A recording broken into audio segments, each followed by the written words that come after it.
एक जण महाराज आमचं त्या पाथर्डीजवळ फोन होता का गाडीतच फोन आला विश्वंभर महाराज ऐकण्यासारखं उगं हॅलो मेला बोला आष्टीहून बोलतोय मेला आष्टेकर आष्टेकर नाही आष्टीहून मेला आष्टेकर काही ओळखू आहे ना मला नाव सांगावं का नाही आष्टीहून बोलतोय मेला आष्टेकर कोण आहे अहो मी आष्टीहून पोकळे बोलतोय मेला हा तसं म्हणा ना पोकळे बोल मेला हा बोला का इकडे कीर्तन होतं ना त्यांच्या गावा शेजारी आज कुठे आहे कीर्तन आहे का मग त्याला माहिती बरं का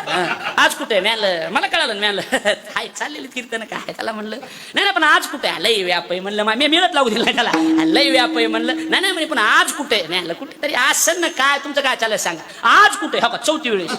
मॅल तुम्हाला असं इकडे कुठतरी नाही आज आलनवाडीला आहे मग माहिती तर कशाला फोन केला मारायला सांगा बरं मला कशाला करायचं बेजार करायचं सांगा बरं माणसं उगा आंबट करणार काय काय असले धंदे करी जाऊ नका तुमच्या पाया पडतो सरळ कवा बी फोन करणार पहाटे 3ला केला जे हरी म्हणलं जे हरी यायला महाराजा लागला करायचं का